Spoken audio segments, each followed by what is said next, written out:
¿Qué tal? Muy buenas noches, bienvenido, bienvenida a La Tertulia, el espacio donde se comparten las manías de un lector. De este lado, completamente en vivo, Mayra González Olvera. Y Jorge Alberto Gudiño Hernández, ¿qué tal? ¿Cómo le va? Bien, bien, estuvieron buenas las vacaciones, dejamos por ahí los programas listos para todos ustedes, pero la verdad es que sí se extraña, oye. Sí, sí se extraña estar en vivo, es muchísimo más interesante, mucho más emocionante y además así podemos interactuar con nuestros contertulios y además así nos quitamos la duda de encima, ¿Cuál duda tú? que no supimos quién ganó los versos de la semana pasada. Fui yo, No supimos, fui yo. no supimos, pero El de hoy vale eh, triple, no no, mejor que el no. de hoy vale triple. No, pero sí alcanzamos a ver la transmisión de Detectives a la Mexicana y ese versus cerró, bueno, de Velasco Arán contra Zurdo Mendieta, cerró 50-50. Iba Así el último súper parejo, momento, sí, sí, sí. antes de que se acabara el programa, cerró 50-50. Así es, pero bueno, ya estamos acá en la tertulia, ya estamos en vivo. Hoy sé que van a votar por el Team Jorge Alberto, como lo hicieron las 2 semanas pasadas, como lo hicieron las 2 semanas anteriores, que se me quiere ahí escamotear un poco el triunfo. Me están diciendo que mi último gol o que mi gol de último segundo no pasó la línea, que el balón se quedó ahí y estamos en suspenso. Pero bueno, ya estamos listos para una nueva tertulia, Mayra. Así es, vamos a platicar el día de hoy, o más bien el día de hoy esta tertulia va a ser puro cuento. Puro cuento, así es. Nos lo discutimos muchísimo tiempo, Mayra y yo, porque sabíamos que poner a un género como tema era una cosa súper amplia. En realidad podríamos haber puesto a los clásicos más clásicos y entonces, qué sé yo, enfrentar a Chekhov con Cortázar o autores gigantes o clásicos que los viéramos desde cualquier perspectiva. Y eso nos iba a dar así como demasiado material. Entonces decidimos más bien proponer libros de cuentos recientes, y con recientes nos referimos a publicados hace 2, 3 años o este mismo año, ¿no? Y eso evidentemente con un pretexto, ¿no? Con un pretexto que va a llegar de un momento a otro. Y el asunto del cuento nos interesaba porque a mí me da la impresión, y no sé si estés de acuerdo conmigo, Mayra, que en los últimos 20 o 30 años, quizá desde los 90, se empezó a hablar mucho de que el cuento ya no era rentable, de que el cuento ya no se publicaba, de que el cuento era difícil, y en efecto uno iba a las librerías y podía encontrar a los grandes clásicos del cuento, pero era difícil encontrar autores nuevos. Y tras eso, entre otras cosas por páginas de Espuma, esta editorial que publica solo cuento en español, y por esfuerzos de diferentes editoriales, de pronto descubrimos que hay más cuentos de los que creemos publicados, ¿no? Cuentos de autores que lo están escribiendo hoy en día, cuentos Así es. súper variados. Lo sabemos, el cuento tiene una versatilidad diferente al de la novela, no porque sea más fácil o más difícil, sino porque ofrece en un mismo libro probablemente un montón de nuevas perspectivas. Y eso nos Así es. interesó explorar en esta ocasión. Así es, vamos a explorar cuento, vamos a platicar un poquito más acerca de eso, pero primero vamos a un pequeñísimo corte para que esta tertulia arranque ya en forma.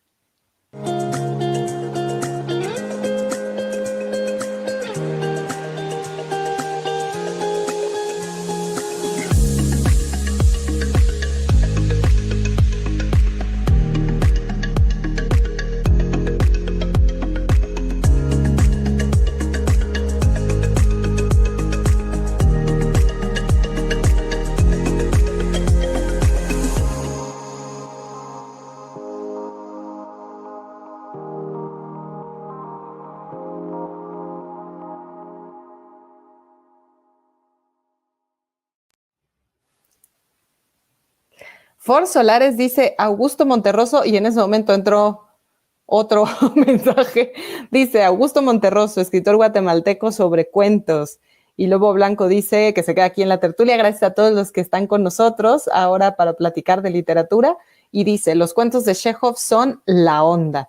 Y José Gallegos La pregunta si onda. Enrique Serna estará en vivo. A ratito vamos a tener la entrevista con el buen Enrique Serna. Jorge Alberto, tenemos Y huerfanitos. espera. Sergio Caña Telles nos dice que bueno estar en la tertulia, que ojalá se comience a poblar de contertulios de literatura, porque en este momento aún nos invaden los contertulios de la política. Eso. Pues todos son bienvenidos, por supuesto. Todos son bienvenidos para que podamos hablar de libros. Así es, platicamos de libros y además me sumo a la petición que hicieron Alejandro y Álvaro. Suscríbase para que lleguemos al 1,000,000.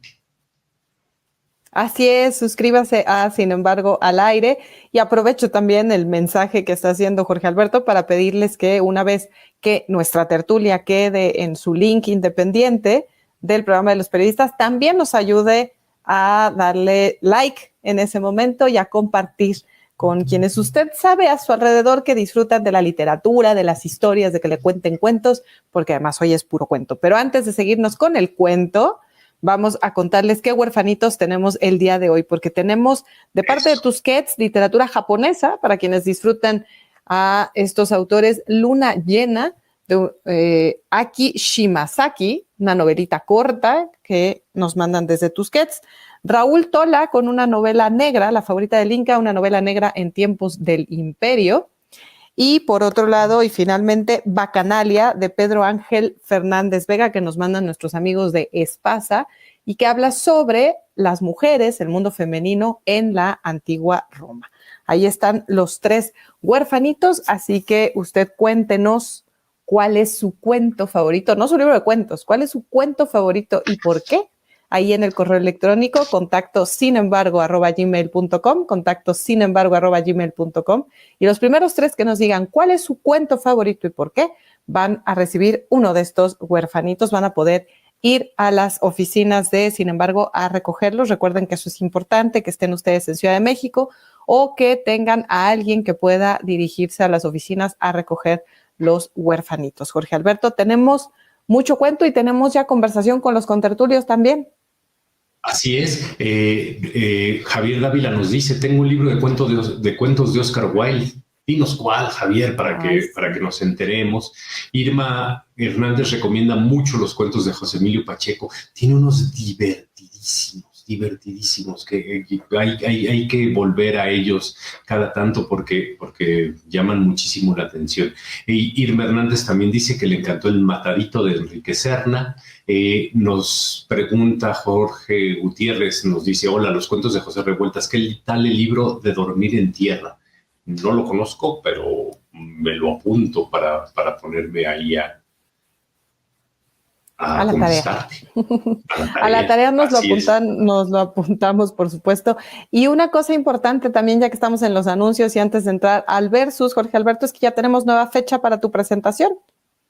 Ya tenemos nueva fecha para mi presentación. Si me quieren acompañar, yo estaré muy agradecido. El viernes 26 de agosto, es decir, de este viernes al próximo, en la Gandhi de Miguel Ángel de Quevedo, en la Grandota, en la Mauricio Achar. Ahí va a ser la presentación de mi libro. Me va a acompañar Adán Ramírez Serret, que es un gran lector y un gran amigo, y pues intentaremos platicar muy contentos acerca de la historia de las cosas perdidas.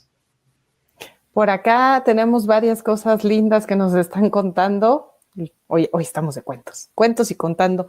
Dice, cereal con cuchara. Ay, no te llamas cereal con cuchara, es lo máximo que te llames cereal con cuchara. Bueno, cereal con cuchara, dice, El llano en llamas es uno de los insuperables, por supuesto.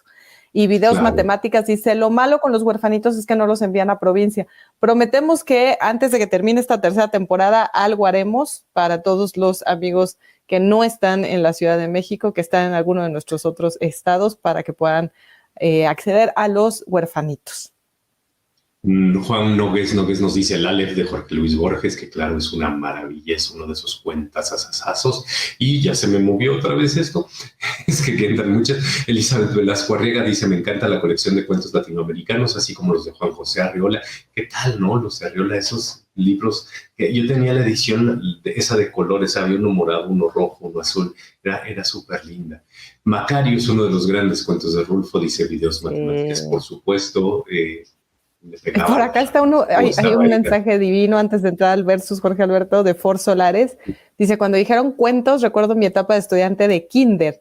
La profesora Sidonia nos emocionaba con sus cuentos El lobo y las ovejas. Excelente. Claro, además eso, ¿no? El concepto del cuento que es lo que nos Ajá. acerca a muchos a la literatura y que es, por supuesto, la recuperación de la oralidad. Así es. Y Santiago López nos dice, hola, soy Santiago López, tengo una librería de viejo en la periferia de la ciudad, en Héroes de Padierna, Tlalpan. Ya llevamos 5 años reconstruyendo el tejido social. Saluden a la librería La Abismal. Saludotes para la librería La Abismal, y si a alguien le queda cerquita, pues una vuelta. Uno encuentra joyas en las librerías de viejo. Precioso, mándenos una foto también para que la podamos subir a nuestras redes sociales y estaremos felices de estarle echando porras, por supuesto, a la librería. Jorge Alberto, tenemos Versus. Versus. ¿Te vas a mandar a cortinilla o hacemos sufrir a nuestros amados, a nuestro amado equipo de Vamos con la producción? cortinilla para que todo sea ordenado y serio. Venga.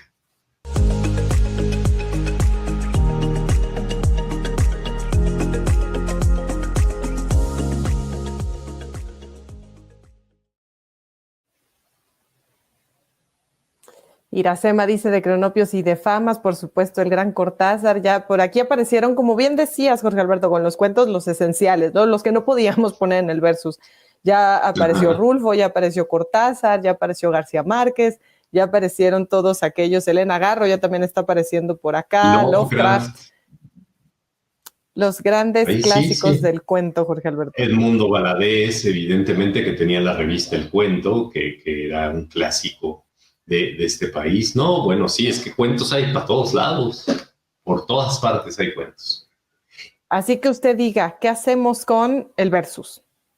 Bueno, el versus, como ya les había adelantado, es cuentos publicados, libros de cuentos publicados en los últimos 2 o 3 años, ¿no? Es decir, algo muy reciente que sabemos que se consigue, que sabemos que es accesible, que está en librerías y que finalmente nos aportan una visión de la cuentística contemporánea que no necesariamente esté en contra de la anterior, ni es mejor ni es peor, es decir, no la estamos calificando, nada más la estamos presentando como una posibilidad.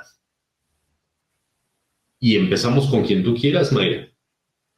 No, pues contarles nada más a quienes nos están viendo por primera vez que aquí en La Tertulia, con las ganas de cada vez incluir más y más títulos recomendados en cada una de las emisiones que tenemos, pues tenemos el pretexto que es el arranque de este programa, que es el versus, en el que nos peleamos cordialmente, literariamente hablando, Jorge Alberto y yo poniendo 2 títulos que tienen que ver con la temática del programa, para que ustedes al final también en un juego lúdico, también en un juego lúdico iba a decir, también en un acto lúdico, pues puedan sumarse a nuestra pelea y adquirir su boleto por alguno de los 2 equipos, ya sea Team Jorge Alberto o Team Mayra. En este caso, sobre el cuento, como ya decía Jorge Alberto, no, pues lánzate tú. Me lanzo para que usted vaya votando por Team Jorge Alberto, aunque a veces me lanzo y me hacen trampa porque no ponen la encuesta hasta que acaba Mayra, entonces eso pues hace que se olvide un poco lo que digo. Quiero presentar un libro de cuentos que se llama Exhalación, de Ted Chiang. Yo he dicho muchas veces que la ciencia ficción no me encanta y que no es mi género, y lo sigo sosteniendo. No es algo que me apasione, sobre todo porque la ciencia ficción me da la impresión de que en muchas ocasiones de pronto se ocupa más de crear una historia fuera o de crear una historia muy en términos justo de ciencia ficción y menos de cuestiones humanas. Sin embargo, creo que en los últimos años he tenido la oportunidad de acercarme a la ciencia ficción, a una ciencia ficción que me ha atrapado mucho, por ejemplo, La ciudad de Chinamieville o Ted Chiang. Y con Ted Chiang mi historia es muy particular porque, como usted sabe, yo me dedico a los libros y en realidad sé muy poco de cine, muy, muy poco, y soy de esos que alguna vez en su vida se quejó de las adaptaciones y que se perdía el valor y demás. Bueno, resulta que un día un amigo me recomendó que viera una película que se llama Arrival, La Llegada. La vi y dije, qué barbaridad, qué cosa tan tremendamente triste, ¿no? Es una película de ciencia ficción sumamente triste, y me puse a investigar un poco más y averigüé que estaba basada en La historia de mi vida, de Ted Chiang, que es un libro de cuentos anterior al que estoy recomendando ahora, y en efecto me parece que logra cosas tremendas más allá de la etiqueta de ciencia ficción, ¿no? Logra cosas tremendas porque consigue enfrentarnos a lo humano, enfrentarnos a la tristeza, juega con conceptos como el tiempo, juega con conceptos como los extraterrestres y demás, y algo parecido sucede en Exhalación. Exhalación es un libro que tiene no muchos cuentos, en realidad son poquitos, y que además son muy irregulares en cuanto a su extensión. Hay un cuento que probablemente se acerca a las 100 cuartillas y hay otros 2 cuentos que apenas son así como 2, 3 paginitas y se acaban, ¿no? Sin embargo, hay algunos de ellos, el que le da título, por ejemplo, al libro, que se llama Exhalación, que es un gran argumento científico montado en una narración que tiene que ver con el fin del universo. O El comerciante y la puerta del alquimista, que probablemente es mi favorito y es el primero además, tiene que ver con qué tanto, si uno pudiera viajar en el tiempo, podría modificar o no las cosas que suceden. Pero esta modificación ya no en los términos clásicos de si uno hace, entonces uno deja de existir, etcétera, etcétera, etcétera, y la paradoja y la no paradoja, sino en términos incluso filosóficos. Y me parece que el gran mérito de Ted Chiang es que, a diferencia de otros escritores de ciencia ficción, pero no de todos, es alguien que conoce bien los temas de la física cuántica, los temas del espacio-tiempo, los temas de esa ciencia que se ha desarrollado en el último siglo, ¿no? De esa forma, entonces, puede presentar incluso reflexiones muy, muy tremendas en torno a qué pasaría si, y de pronto podemos ver como ciclos de vida, de universos completos o máquinas que de pronto se dedican a analizar la probabilidad de que existe de que uno haga una cosa o no la haga, y probablemente el que sea el más interesante en términos de bioética es el que habla de el ciclo de la vida de los elementos de software, ¿no? Que plantea la idea de que uno adopta una mascota virtual, si le suena el Tamagotchi, más o menos, pero virtual, es decir, no es el aparatito, y que poco a poco esta mascota va averiguando cosas y vive en un mundo virtual, pero de pronto este mundo virtual ya no tiene los suficientes clientes y entonces hay que migrarla y hay que tratarla tal cual como si fuera una mascota. Incluso tiene, ya voy a terminar, un cuento en el que se plantea la diferencia entre lo correcto y lo verdadero y cómo no siempre son compatibles, ¿no? Entonces, lo que me gusta es que esta ciencia ficción de Ted Chiang está muy bien sustentada científicamente. Evidentemente no lo es, ¿no? Son solo posibilidades porque es ciencia ficción, porque es algo que podría o no pasar, pero tiene un sustento teórico duro y además se permite o nos permite a los lectores hacer una reflexión filosófica también dura, ¿no? Entonces es como esta posibilidad de enfrentarnos con nuestra idea de la posibilidad del futuro de la humanidad, algo que siempre resulta muy atractivo, pese a que uno probablemente no vaya a estar en ese futuro, ¿no? Entonces esa siempre es la paradoja de ese pensamiento lanzado a 1000, a 2000, a 100,000 años adelante. Ahí está, vaya votando, Team Jorge Alberto, Exhalación de Ted Chiang.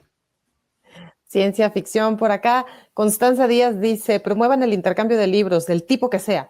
He escuchado el llanto de los libros en las bibliotecas personales que agonizan sin ser o volver a ser leídos. Completamente, Constanza. Sin duda, el intercambio de libros nos va enriqueciendo y nos va enriqueciendo además en el diálogo, que es lo que importa de leer. Cuando uno termina de leer un libro, uno quiere comentarlo. Y si uno ya lo leyó y se lo da al vecino, al amigo, a una persona que sabemos que disfruta también la literatura y luego se puede armar la charla, se puede armar el chisme alrededor de ese libro, pues qué maravilla, ¿no? Sin duda vamos a buscar también dinámicas de intercambio. Eso, qué ni qué.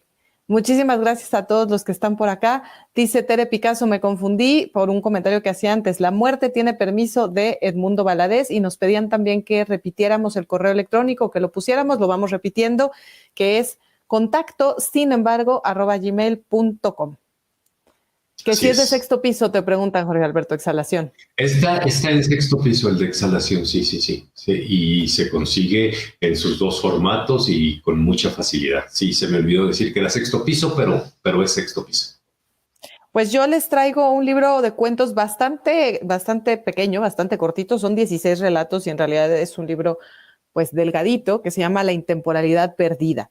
La intemporalidad perdida de esta escritora francesa, Anaïs Nin, que escribió durante mucho tiempo en francés, que después decidió escribir en inglés pensando que podía llegar a otro nivel de lectores y poder ser editada. Estamos hablando con La Intemporalidad Perdida de sus primeros relatos. Ella tenía 20 y tantos años. Quizá muchos de ustedes la identifican sobre todo por sus diarios, que es la narrativa más conocida y que tenemos de esta escritora. También para muchos por su relación con Henry Miller, no por, evidentemente no sería yo capaz de decir es que ella fue la mujer de Henry Miller, no, para nada por eso, sino porque al contrario tuvo una enorme influencia en la literatura de Henry Miller, sobre todo en sus textos más importantes como puede ser Los Trópicos, ¿no? Pero estamos hablando de una escritora muy jovencita, como les decía, y lo interesante es poder ver en estos primeros cuentos como la semilla de lo que después será Anaïs Nin. Aquí ya están sus temas, ya está el deseo, ya está la feminidad, ya está las infidelidades y el adulterio que siempre le llamaron la atención, ya están todas las pulsiones sexuales, pero todavía se quedan en eso, todavía se quedan como en una tensión sexual en cada uno de estos cuentos o en la mayoría de estos cuentos. Siento que después daría ya el gran paso ella en su narrativa para hablar mucho más francamente, mucho más directamente de estos temas e incluso convertirse en alguien pues controversial a quien en esa época, estamos hablando de finales de los 20, principios de los 30, pues era difícil digerir con estas temáticas. Además, es interesante también que en La Intemporalidad Perdida todavía estamos en su parte francesa. Ya les decía yo que de pronto ella decidió escribir en inglés pensando en poder tener un grupo de lectores mucho más amplio, pero aquí tenemos a la Francia bohemia, aquí tenemos a personajes que son artistas, que son bailarines, que son modelos, y en cada uno de estos 16 relatos hay algo que tiene que ver con el arte y con la estética. Todo el tiempo, tanto la narradora, que es Anaïs Nin, como el alter ego, que de pronto aparece en otros de los cuentos, también como narradora, están buscando esa sensibilidad y ese toque que tiene más que ver con el intelecto y con la emoción que con el cuerpo. Cosa que después cambiaría en su literatura. Por eso me parece que justo este libro, de La Intemporalidad Perdida, tiene ese mérito y tiene ese valor agregado. Poder leer a una primera Anaïs Nin, que quizá muchos ya conocemos lo que seguía, o poderla leer y por primera vez adentrarnos a lo más profundo de su narrativa, teniendo ya este antecedente. Y además, considerando que son relatos, 16 cuentos que son publicados en español por primera vez. Es decir, estamos frente a un acontecimiento editorial y por eso tiene usted que votar por Tim Mayer. ¿Te fijas qué bonito se ve? Sí, qué barbaridad. Sí, qué barbaridad. No, voten por Tim Jorge Alberto. Incluso hay quien ha puesto que no le encanta la ciencia ficción. No importa, es una gran oportunidad, en serio, es una gran oportunidad de entrarle a la ciencia ficción. Y bueno, Cándido Gallo nos dice, apunto solo 2, bueno, 3 del genial Gabo. Muerte constante más allá del amor, el ahogado más hermoso del mundo y el verano feliz del Ay, me encanta. Forbes. Salud. El ahogado más el que más hermoso me del mundo gusta me de Gabo a mí es quien desordena estas rosas, que vienen ojos sí. de perro azul, creo. La noche boca arriba de Cortázar, Angélica Morales, qué cuentazo, ¿no? Vader nos recuerda o nos comparte este cuento de José de la Colina o esto que escribió La Culta Dama. Le pregunté a la Culta Dama si conocía el cuento de Augusto Monterroso titulado El dinosaurio. Ah, es una delicia, me respondió, ya estoy leyéndolo. Que evidentemente todos sabemos que el dinosaurio de Monterroso es ese cuento que dice, y cuando despertó, el dinosaurio todavía estaba ahí. Y ya, entonces, estarlo leyendo es así. Iracema, andamos oyendo Lola de Elena Garro, Alejandro Morales, Los niños de paja de Bernardo Esquinca. Casos de archivo de Bill Proncini son tremendamente entretenidos, nos dice José Gallegos. Híjoles, que son un montón. Sí, le entramos al cuento y vienen un montón. Israel García Hernández, coincido con el gusto por la ciencia ficción, vota de una vez por Tim Jorge Alberto. Con tertulios, me fascinan los cuentos de crónicas marcianas de Bradbury, nos dice Irene Hernández. Bradbury también tiene unos grandes cuentos de ciencia ficción. Mayra, ¿qué hacemos? Pues, tenemos muchos. Tenemos cuentos y seguimos teniendo cuentos, y uno de los cuentistas también actuales más queridos y leídos y carcajeados y comentados es sin duda Enrique Serna. Enrique Serna, que hace poco tiempo, en el 2018, 2019, ya no recuerdo bien cuándo fue que salió El vendedor de silencio, se volvió una locura esta novela, una de las novelas más vendidas en su momento, y ahora él también nos lo va a comentar en la entrevista, regresa a un territorio que le permite ser mucho más creativo, que le permite pues dejarse llevar por la imaginación, a diferencia de cuando está con estas narrativas históricas o de personajes, que tiene que estar muy, muy apegado a los datos o a la veracidad de lo que está contando. Aquí se deschonga, y me refiero a Lealtad al Fantasma, que es el libro sobre el que nos va a contar Jorge Alberto, este libro de 7 cuentos que justo tienen que ver con esos fantasmas que nos acosan, que puede ser el sexo, que puede ser la culpa, que puede ser la edad, que pueden ser tantas y tantas cosas que para nosotros son fantasmas que sentimos que nos están persiguiendo siempre y en todo momento, con este toque irónico, con este humor negro que lo caracteriza. ¿Te parece si vamos a la entrevista? Me parece perfecto. Es un libro de cuentos súper, súper entretenido. Venga. Felices de tener a Enrique Serna con su libro más reciente, Lealtad al Fantasma. Acá tengo el otro porque uno no puede dejar de mencionar el Vencedor de Silencio. Acá tenemos a toda nuestra colección, pero el día de hoy el protagonista es este libro de cuentos. Este libro de cuentos, Enrique, que pues sin duda nos habla de nuestros fantasmas, de nuestros miedos, de los fantasmas que también nosotros mismos ahí estamos acicateando, ¿no? O sea, de pronto quizá el fantasma ya querría hacer su vida independiente, pero nosotros también lo andamos a veces persiguiendo y luego ya no lo aguantamos cuando viene de regreso. Pero bueno, a ver, platiquemos sobre esto, Enrique, bienvenido a la tertulia. Encantado de estar con ustedes, gracias por invitarme. A ver, muchos tipos de fantasmas acosan a estos personajes. La culpa, el sexo, la edad, la política, las clases sociales, eh, la idolatría o bueno, el entusiasmo de la groupie o de los groupies. ¿Qué hicieron estos pobres personajes, Enrique, para merecer estar en tu libro? Pues lo que hicieron fue entregarle el timón de sus vidas a otras personas o descubrir que se los habían arrebatado, ¿no? Porque yo creo que lo que le da unidad temática a este libro es el tema de la pérdida del albedrío, ¿no? Que paradójicamente en las relaciones amorosas, por ejemplo, ¿no? Es algo que todos deseamos hasta cierto punto, ¿no? Entregarse por completo a la persona amada, pero en la práctica puede ser algo, un trance muy angustioso, ¿no? Eh, Porque creo que en la medida en que alguien se abandona y abdica de su voluntad, se puede convertir en juguete del otro, ¿no?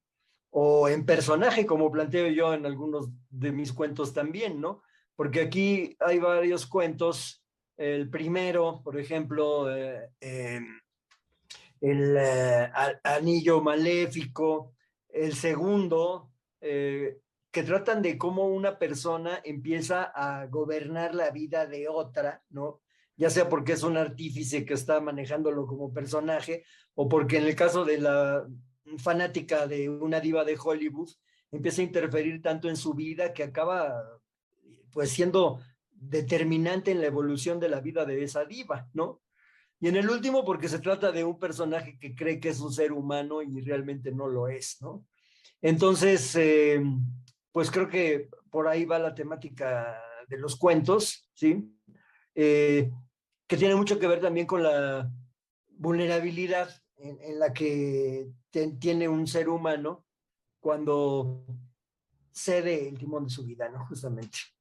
Si hacemos un acercamiento a un par de cuentos, por ejemplo, El Paso de la Muerte y El Blanco Advenimiento, hay una clara línea temática que además de la general suma el asunto de la venganza. ¿Por qué te interesaba meterte ahí? Bueno, en esos son dos cuentos de adúlteros, ¿no? Eh, a mí me parece que es un tema muy interesante, sobre todo cuando las infidelidades provocan una separación, ¿no? Porque es un parteaguas existencial de la vida de esos personajes, ¿no? Los personajes entran en una crisis moral, pero por otro lado, yo creo que ese machismo eh, hincha el ego, ¿no?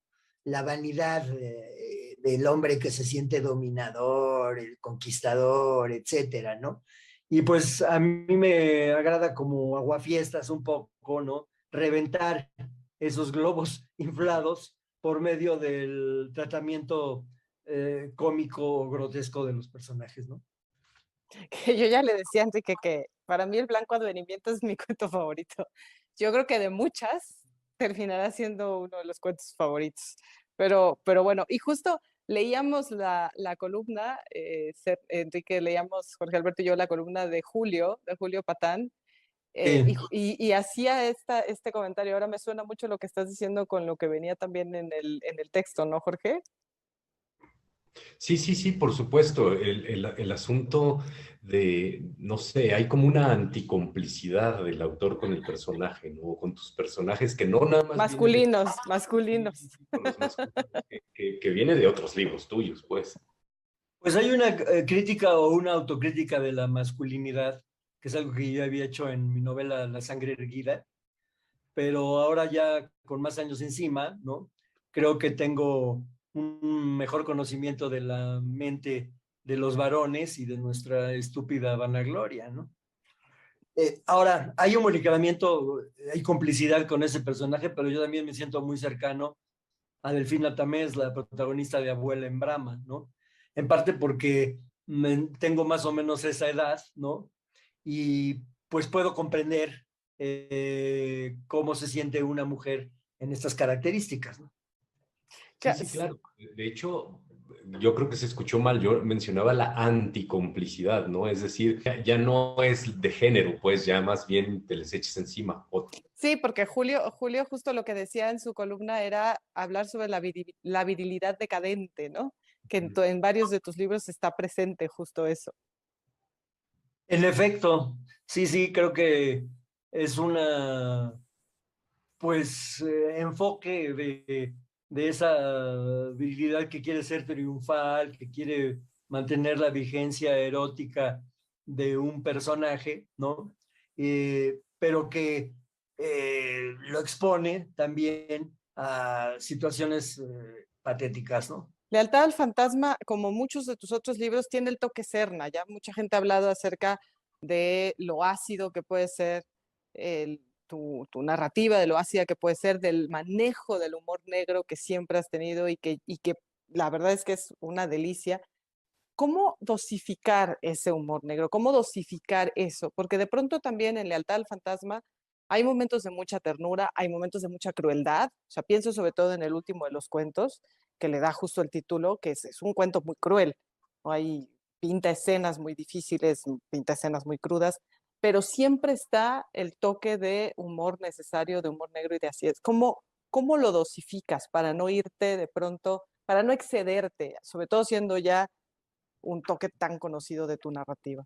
Pues tratando de involucrarme sentimentalmente con los personajes que ridiculizo, ¿no?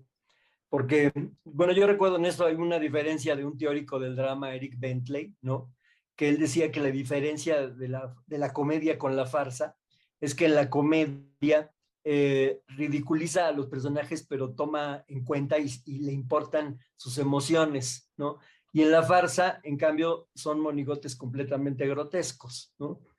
Y yo creo que mis cuentos son a cierto punto novelas condensadas, ¿no? Digo, comedias condensadas, porque eh, a mí me interesa compenetrarme con estos personajes, porque además son personajes que todos tienen algo mío, ¿no? Incluyendo a las mujeres. Entonces, al momento en que logro esa compenetración, pero también trato de ver el lado cómico o ridículo de un personaje mediante un distanciamiento irónico, ¿no? Pues me parece que eso puede retratar mejor la complejidad de la condición humana, ¿no? Claro.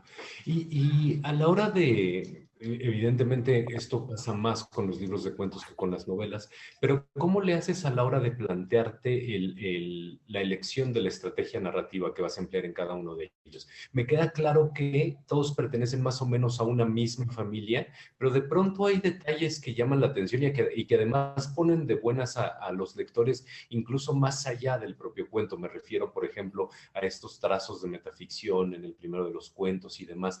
¿Cómo es tu elección, pues, de la estrategia estrategia narrativa, ¿qué haces a la hora de enfrentarte probablemente a la metaficción? Quizás son dos preguntas en una, perdón, así me pasa. Bueno, sí, hay un juego metaliterario en el primer cuento, solamente en él, ¿no? Y en los demás cuentos, pues lo que determina para mí la elección del punto de vista narrativo, ¿no? Es las características de la trama, desde luego en primer lugar, y también en el caso de los cuentos narrados por mujeres, por ejemplo, una búsqueda mía de un desdoblamiento, ¿no? De sacar a la mujer que todos los hombres llevamos dentro, ¿no? Quizás no solo una, sino tenemos varias, ¿no? Y entonces creo que esa es una experiencia muy liberadora, muy catártica, ¿no? Que yo recomendaría ampliamente incluso como terapia, ¿no? Claro, pero para crear esas voces, primero tienes que haber tenido un muy buen oído y tener un punto de vista muy particular, ¿no? Porque además hablamos hace ratito del asunto de la virilidad decadente y luego el asunto de las narradoras femeninas. Entonces, sí es como una mezcla, como un rompecabezas a la hora en que justo la estrategia narrativa te va quedando acorde a lo que estás contando, ¿no? Entonces, como que se amalgaman muy bien. Sí, bueno, hay casos como por ejemplo el de La Fe Perdida, ¿no? Que ese cuento primero lo escribí como un cuento epistolar, ¿no? De una carta que iba a contar la protagonista, pero me di cuenta de que no caminaba bien, entonces lo reescribí completamente como un relato en tercera persona, ¿no? Y creo que así quedó mejor. Están las preocupaciones íntimas, ya decías, por ejemplo, la infidelidad que te interesa, y luego ahí está también el juego de ¿y quién se queda con el perro, no? En uno de los cuentos. Pero luego están los contextos de las otras cosas que quieres contar. Es decir, está el mundo del espectáculo, y hay una ridiculización del mundo del espectáculo. Está la academia. La academia también va a recibir ahí unos buenos tunda de parte de Enrique Serna. Está, bueno, está por supuesto la política también, que Enrique Serna no podía no mencionar de pronto la política, aunque esté hablando de una abuelita en celo. Entonces, tenemos también esos otros contextos, más allá de lo íntimo, de lo privado, de los fantasmas de estos personajes, que te interesaba que estuvieran formando parte de Lealtad al Fantasma. Sí, claro que creo que esos mundos, por distintas razones, influyen en el comportamiento de los personajes, ¿no? Los protagonistas de Paternidad Responsable, por ejemplo, son dos académicos, una de ellas es doctora en letras clásicas, él es doctor en filosofía, y están como muy pagados de su sabiduría y de su intelecto, ¿no? Entonces, hasta cierto punto el cuento trata de enjuiciar a esta vanagloria, ¿no?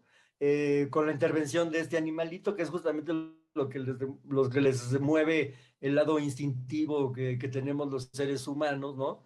Y de hecho el final apunta hacia allá, ¿no? Cuando el perrito tiene también su diploma colgado junto a los títulos de posgrado de ellos, ¿no?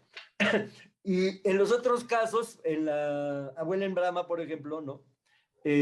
Pues ahí la polarización política que tenemos en México desde 2018 hasta la fecha, ¿no? Es un elemento importante porque mis dos protagonistas, que son una dama burguesa otoñal y un poeta proletario, ¿no? Pertenecen a mundos opuestos, a sectores antagónicos de la sociedad mexicana, y eso finalmente va a provocar que sea muy difícil para ellos la convivencia, ¿no? Porque ninguno de los dos encaja en el ambiente del otro. Es un cuento donde ellos tienen, digamos, pesa sobre ellos una doble condena social por la diferencia de edades, que es de 30 años, y también por la diferencia de clases sociales. Uh-huh. Les estamos antojando pedacitos de los cuentos, ¿eh? No crean que estamos aquí, no hay spoilers, solo antojo. Ibas a decir, Jorge. Sí, una pregunta paratextual o más o menos. Cada cuento está dedicado y muchos de los nombres a quienes están dedicados estos cuentos los podemos reconocer fácilmente. ¿Son pequeños homenajes? Pues sí, claro, homenajes un poco irónicos también a veces, ¿no? eh, pero bueno, son dedicatorias cariñosas amigos a los que quiero, ¿no? Y que estoy seguro que van a disfrutar esos cuentos, ¿no? Y la portada la mandaste a hacer hace muchos años, la encargaste hace muchos años. Pues sí, es ¿Cómo puede el ser? modelo de ese cuadro de Josef Mandel, que es un pintor checo que murió en 1930. Tiene un parecido bastante asombroso conmigo, ¿no? Y un lector me lo había mandado hace como 8 años. Yo ya casi no me acordaba de él, pero la que sí se acordó fue Gabriela, mi mujer, que me lo recordó cuando andaba buscando la portada del libro. Lo que Muy- significa que en una de esas también eres medio fantasmagórico. Ah, sin duda, no dudo que yo sea personaje de alguien que me esté escribiendo allá en lo alto. De tus 7 cuentos, Enrique, ¿a cuál de los fantasmas preferirías serle leal? Pues bueno, realmente no tengo preferencias, ¿no? Creo que los 7 tienen un buen grado de interés, ¿no? Creo que pueden atrapar la atención del lector, ¿no? Y eh, pues, claro, el título que más me gustaba, obviamente, es el del último, Lealtad al fantasma, por eso se lo dejé, ¿no? Pero no contestaste a cuál le serías más leal. Ah, ¿a cuál le sería más leal? Híjole, pues yo creo que a la protagonista de Abuela en Brama, la verdad. Haces bien. ¿Y a cuál de los fantasmas te daría más, cuál de los fantasmas te daría más miedo que te acosara? Ah, pues el de el de Lealtad al El fantasma, de desde lealtad, luego. ese está bueno, es que no podemos decir mucho, pero Es un cuento muy escabroso, muy macabro, ¿no? cierras con un cuento muy escabroso, pasas por cuentos más de carcajada, de pronto como el de estos académicos, entras con un cuento que nos sacude con el giro de tuerca finalmente en el momento en el que ya está este juego metaliterario, y así pasamos por los 7 cuentos de Lealtad al Fantasma. Enrique, tú eres uno de los autores que se siente y se sabe muy cómodo tanto en la narrativa de largo aliento, tanto en la novela como en el cuento.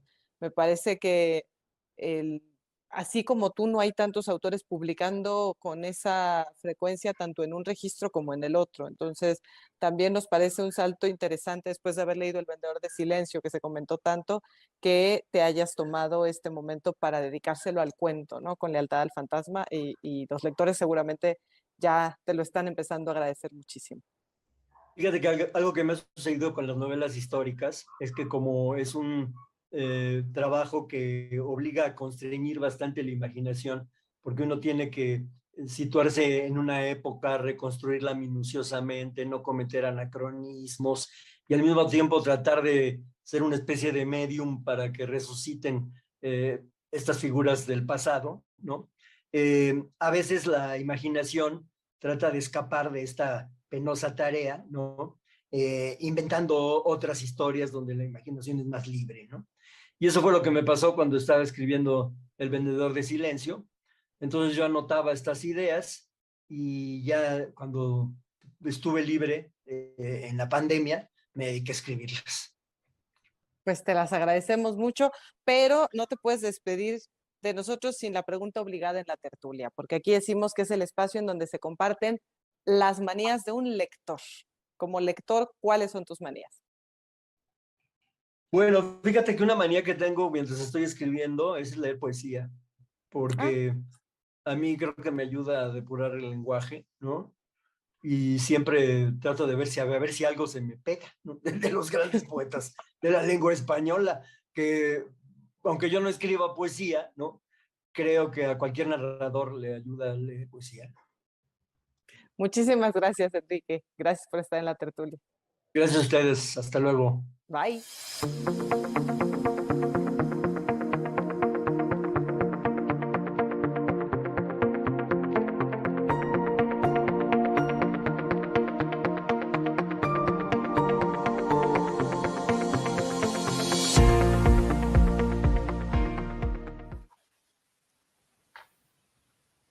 Ya estamos de vuelta. Por acá muchos se suman al último comentario de Serna, Jorge Alberto, con respecto a la poesía. Israel García dice, magnífico consejo, también leeré poesía. Y Javier Dávila dice, me encanta la poesía. Bueno, pero yo antes, más arriba, cereal con cuchara, que además ya es tu nombre favorito. Me encanta. Dice, qué decisión tan difícil. Anaís Nin también es de mis autoras predilectas. Cereal con cuchara, yo como más cereal con cuchara que Mayra, vota por Tetchian. No, vota por Anaís Nin. Pues ahí estuvo la recomendación que tiene que ver con literatura mexicana, con lo ultimito que está saliendo del horno y con uno de los escritores consentidos que es Enrique Serna. Lealtad al fantasma, de verdad que uno se la pasa muy bien leyéndolo, se la pasa muy bien, uno se ríe todo el tiempo, Jorge Alberto. Así es. José Hernández Vázquez nos dice, saludos, no sé de qué va su transmisión, les recomiendo a Fedor Dostoyevsky. José, qué bueno que te integras a la tertulia, te contamos rapidísimo, la tertulia es un programa dedicado a que platiquemos de literatura, que platiquemos entre todos y tenemos temas diferentes en cada una de las emisiones. Hoy nos tocó hablar de cuento, pero de cuento muy contemporáneo, de cuento muy reciente, porque si no nos íbamos a meter en un enorme embrollo. Y bueno, la recomendación de Dostoyevsky es una recomendación que siempre se agradece. Juan Manuel Saldívar Cantú dice, fue muy difícil la elección entre Mayra y Jorge, sus sendos libros son muy interesantes y atractivos y o novedosos, pero confiesa, Juan Manuel, ¿por quién te fuiste? Confiesa, dilo, no va a haber rencor, no te voy a ver feo. Jorge Alberto. Pues Team Jorge Alberto. tenemos ya casi el cierre del programa encima, nuestra última sección que hoy trae sorpresa, porque trae una sorpresa a futuro, es decir, ya saben que cuando ya termina la tertulia, pues lo último que hacemos, como en cualquier tertulia, es seguir recomendando libros y es contarles qué es lo que estamos leyendo, qué tenemos ahí en la mesita de noche, aunque no lo hemos terminado, antojarles cómo vamos, pero ahora tenemos también para compartir con ustedes, antes de la cortinilla de ¿qué lees? Porque tendríamos que tener una cortinilla que dijera ¿qué leerás? Porque resulta que una de ustedes con tertulias nos envió un video contándonos qué es lo que va a leer en el futuro y por qué.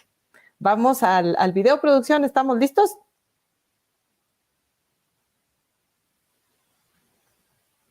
¡Vámonos! Hola contertulios, mi nombre es Nazanavia y estoy muy contenta porque ya tengo mi huerfanito, el hombre más feliz del mundo de Eddie Yaku.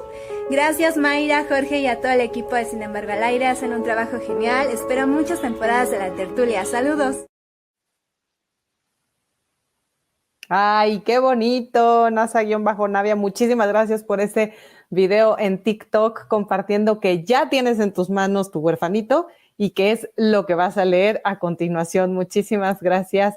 Ahí tenemos, ustedes también anímense, cuando ya tengan sus huerfanitos, suban a sus redes sociales que ya lo tienen, que ya lo van a empezar a leer, suban en sus redes sociales donde ya lo están empezando a leer. Y por otro lado, también mándenos sus videos contándonos qué están leyendo, aunque no sea uno de los huerfanitos dados aquí en la tertulia. Cuéntenos qué están leyendo, un videíto con su celular, un minutito, y aquí lo vamos a compartir con todos para que haya más y más y más recomendaciones y las bibliotecas se vayan haciendo más gordas y grandotas. Recuérdelo, contacto, sin embargo, @gmail.com. Contarles también que ya tenemos a los 3 ganadores de los huerfanitos de hoy, pero esos los vamos a contar hasta el final. Jorge Alberto. Así es. ¿Nos quedamos con la cortinilla o la mandamos? Ah, no, venga, la cortinilla.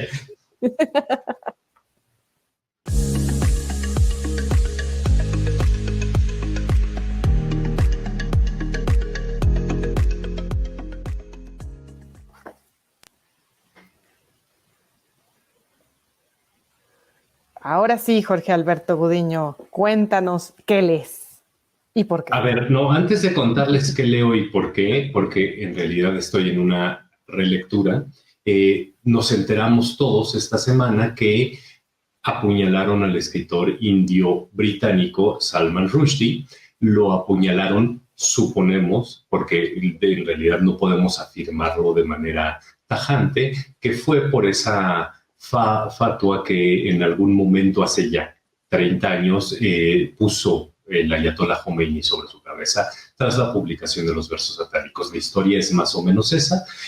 Rushdie publicó los versos satánicos que se basan en una historia de la mitología coránica, es decir, que hubo un momento en que Mahoma escuchó unos versos que eran satánicos y que luego dijo, estos versos son satánicos, borrémoslos, etcétera, etcétera.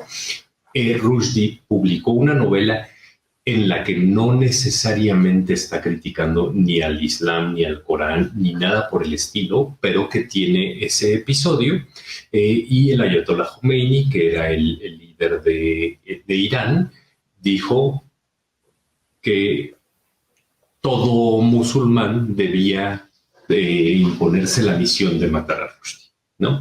Y Rushdie escapó durante 30 años, o escapó es un decir, ¿no? Se mudó muchas veces, lo protegieron diferentes gobiernos, cambió de país, etcétera, etcétera.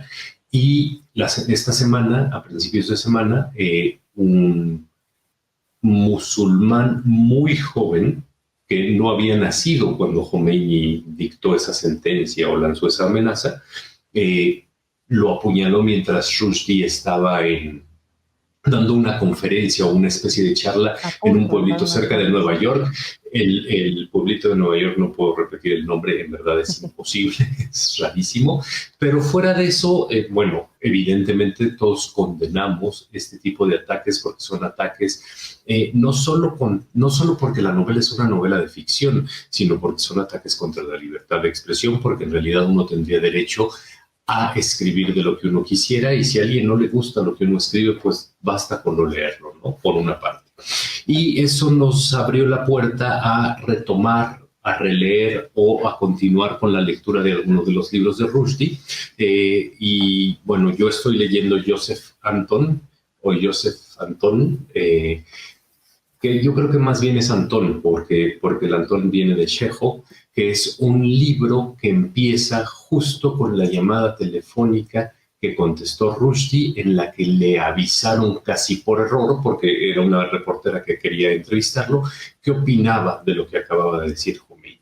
Empieza ahí, acaba 20 y tantos años después, y es más o menos una historia o una memoria de esta carrera desenfrenada por escapar de la amenaza, ¿no? Era una amenaza seria, una amenaza que capturó a muchas personas, una amenaza que incendió muchas bibliotecas y muchas librerías.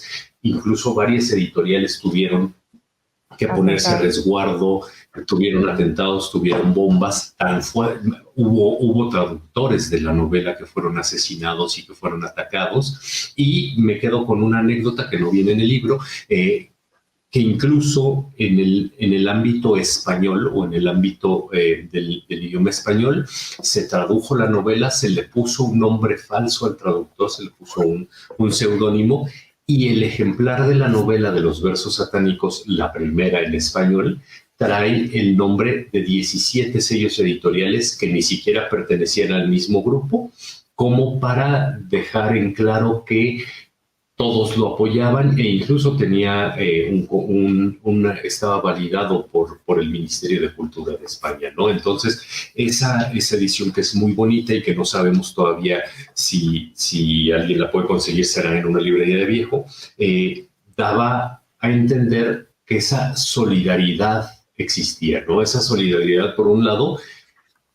que no quitaba el temor por el otro, ¿no? Es decir, claro, vamos a poner los 17 nombres porque es más difícil que atenten contra 17 editoriales a que lo hagan contra una sola. Bueno, Joseph Anton es una memoria, una crónica de esos días. El protagonista es Rushdie, está escrito en tercera persona, y pues, si alguien quiere enterarse bien de los asuntos, este es un gran libro para eso. Por acá nos dice Alejandro Peláez, sí fue difícil, pero voté por Mayra. ¡Yes! Anaís. ¡Qué barbaridad! No, ya me voy a deprimir, Duris. Juan Nogues dice, les agradecería que leyeran fragmentos del libro de Serna. Se nos está acabando el tiempo. A ver si antes de que terminemos podemos leer un pedacito. Jorge Gutiérrez, saludos desde Querétaro, tertulios y contertulios. Jorge, te tenemos que ver, bueno, yo te tengo que ver en el Hay Festival. Ahí andaré el viernes, creo que a las 5 o a las 6, ya ni sé, con Gisela Leal, platicando acerca de su obra. Me encantaría que estuvieras por ahí, y por supuesto que no se pierdan todo lo que habrá ahí en el High Festival de Querétaro del 1 al 5 de septiembre. Y Miguel Lucio dice, ya los esperamos en Monterrey, Jorge Alberto, que por ahí tienes tu evento para Historia de las Cosas Perdidas, para presentar tu novela. Así es, estaré en Monterrey ese fin de semana. Ahorita les confirmo el 8 de día, octubre. mientras que 8 de octubre estaré en Monterrey a las 19 horas presentando Historia de las Cosas Perdidas. Si me acompañan, estaré súper contento. Y por acá, Oralia Cabrera dice, cuentos contemporáneos. Yo he estado mencionando cuentos antiguos. Es que entré unos minutos tarde. No, hombre, todo lo que se pueda, Muy todo bien. lo que... El tema siempre es un pretexto para que nos podamos recomendar libros y ha estado genial toda la batería de recomendaciones que han estado haciendo ustedes de clásicos y de no tan clásicos. Y Joss Martin Excelsior Juice dice, yo enseñé a mis huerfanitos, pero YouTube me bloqueó y pone caritas. No sé por qué habrá pasado eso. ¿Qué habrá sido? No sé. A Pues veces sí, si nos tienen mandas algunos... el videíto, vemos qué podemos hacer. Sí, envíanos el video a contacto@gmail.com y por acá lo compartimos felices. Y nos mandan saludos desde New Jersey, saludos también hasta New Jersey y un contertulio de toda la vida, José Antonio Galván Pastrana. Muy buenas noches. Ahora leo Partes de Guerra de Jorge Volpi y como siempre nos comparte su hashtag, la lectura nos hace libres y felices. Pues siguiendo con Salman Rushdie, y probablemente un libro no tan conocido de él, es justo La Encantadora de Florencia, un libro que combina la magia con la historia, un libro en el que él lo que quiere es tejer puentes entre Oriente y Occidente a través de una historia muy al estilo de Las Mil y Una Noches, muy al estilo de una novela con elementos mágicos.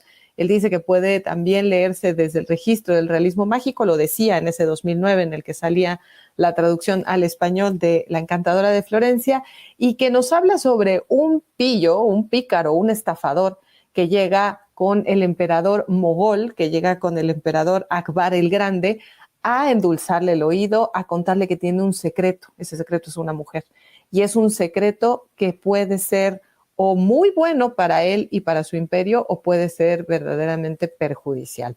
Pero en todo momento, y lo que me gusta mucho de Rushdie aquí en La Encantada de Florencia, es cómo se permite jugar entre lo que realmente es historia, que a veces él decía es que no es posible que ustedes vayan a leer aquí algo histórico y lo consideren realismo mágico por lo impresionante que es, por lo increíble que es, y que la parte de ficción ustedes consideren que es histórica. Ese es el juego en el que entra Salman Rushdie aquí en La Encantadora de Florencia para platicarnos sobre cómo se fue configurando la India, cómo fue que llegó a ser el país que es y desde estos orígenes mágicos, La Encantadora de Florencia. Es lo que estoy leyendo, por supuesto, en homenaje, en gestos que podamos hacer los lectores, quienes trabajamos en la industria editorial, pues en gestos de apoyo y de repudio, por supuesto, al atentado a la libertad de expresión, al atentado a su vida, en este caso, y pues tristemente a ver que después de tantos años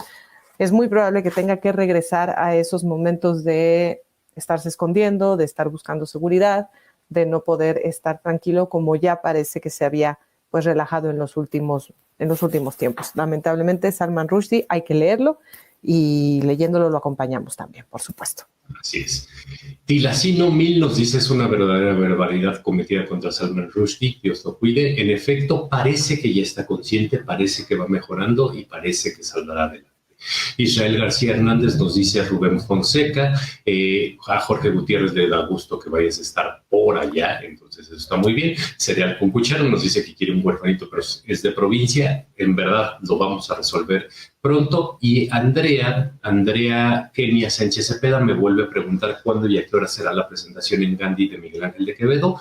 Presentaré Historia de las Cosas Perdidas el viernes 26 de agosto, de este viernes al próximo, a las 19 horas, a las 7 de la noche, en la Gandhi Mauricio Chávez. Ahí está la información. Así es, ahí vamos a estar todos juntitos para platicar sobre la novela. Estará acompañando a Jorge Alberto Adán Ramírez Serret, este gran, este gran reseñista, pero es crítico, es recomendador, este gran lector, periodista cultural que es Adán Ramírez Serret. Estará en la charla con Jorge Alberto en la presentación de su novela viernes de este al otro. Ahí nos vamos a ver. Miguel Lucio dice: Eva Zamora votó por Mayra y yo por Jorge. Ay, mira tú, que se lavan las manos ahí en la casa, pero muchas gracias. Tere Picasso, me encanta tu mensaje. Gracias, hoy fue puro cuento y me divertí como china, aunque no vi al dinosaurio, pero lo imaginé.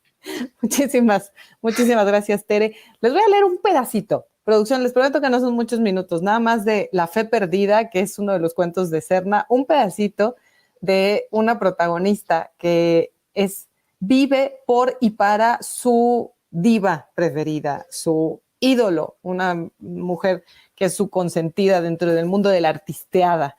Y dice así: el autobús venía lleno de hispanos y negros, la mayoría absortos en sus celulares. En una postura incómoda, colgada del tubo y con el codo de un adolescente clavado en las costillas, leyó con sobresalto el último tuit de la diva. De común acuerdo, George Hamill y yo hemos decidido separarnos y compartir la custodia de nuestro hijo Joshua. Será un divorcio amistoso entre personas maduras, sin litigio en los tribunales. Ave María Purísima, el primer descalabro serio de su carrera. George no tomaba, le había comprado una casa valuada en $6 millones. Nunca le tuvo celos profesionales y encima era buen papá. Recordó enternecida sus conmovedoras palabras cuando recibió el Emmy al mejor actor cómico por su papel en la serie Seven Angels. Dedico este premio a Melanie Robles, la dulce compañera que ilumina mi existencia y me infunde coraje para dar lo mejor de mí como actor y como persona. Hombres con esa calidad humana no abundaban en el sucio mundillo de la farándula lleno de egoístas con el alma reseca. Ojalá Melanie recapacitara a tiempo. No sería la primera celebridad que a última hora se arrepintiera de un divorcio imprudente. Y así Elpidia, que es la protagonista de La Fe Perdida, vive por y para Melanie Robles, que es esta gran actriz y cantante de Hollywood a la que le debe todo su día a día la buena Elpidia. Ya vamos, ustedes entrenle de lleno a Lealtad al Fantasma y ya verán en qué termina esto. Jorge Alberto, estamos 50-50. Voten. Estamos 50-50 50 porque te pusiste a leer, porque yo iba ganando, entonces eso ya es una trampa. Di los huerfanitos, ¿con quién se van los huerfanitos? Digo los huerfanitos a ver si se rompe este empate en lo que menciono sus nombres y lo que nos comentaban a la pregunta de cuál es su cuento favorito y por qué. Tengo a Manuel Sarmiento. Dice: buenas noches, tertulianos. Mi cuento favorito es El Lee y Bemor, que trata de cómo las madres tejen a sus hijos la autoestima desde bebés y lo hacen con amor y comprensión. Me quiero ganar un huerfanito. Ahí está. Lluvia Soto. Mi cuento favorito es El Huésped, de Amparo Dávila. Me fascina. Por el misterio que envuelve a la figura que nunca es develada. Mi nombre, Lluvia Soto. Y Dinora Mosqueda dice: es Tú eres especial, de Max Lucado. Me lo leyeron durante una terapia y me dio tanta paz y reconciliación conmigo misma que ahora es mi cuento de cabecera. Muchísimas gracias. Aquí están. Son los 3 ganadores de los huerfanitos del día de hoy. Ya los estarán contactando por este mismo correo electrónico para comentarles en qué momento pasar por su huerfanito. Y esperamos que suban fotos, videos o nos los manden también a este mismo correo electrónico para que podamos compartirlo en la tertulia. Mayra, empate. ¿Lo cerramos como empate? 200 Ay, votos, no. tiene 100. 200, o sea, muy cerradito, ¿no? 202. 202 y sigue empatado. No, bueno, ya, empate, ya. Bueno, ya como bien dice Mayra. Tere Covarrubias, a descansar, sin duda a descansar. Muchísimas gracias a todos por estar con nosotros en esta tertulia y pues traemos cositas lindas para el próximo martes. Mientras tanto, recuerde, queda la liga de nuestra tertulia, queda también de manera independiente en Sin embargo al aire, para que ustedes nos ayuden a compartirla, a revisar también en esta misma y que puedan ustedes compartir, dar like, avisarle al compadre, al vecino que hay un programa sobre libros y que lo puedan ver. Y también queda la entrevista, en este caso con Enrique Serna, pero así tenemos todas las entrevistas que hemos realizado de manera independiente para que la puedan disfrutar y también compartir. Regálenos sus likes y suscríbase, porque ya somos un montón, pero queremos ser más en el canal de Sin embargo al aire. Así es, nosotros somos Mayra y Jorge Alberto y Mayra. Buenas noches.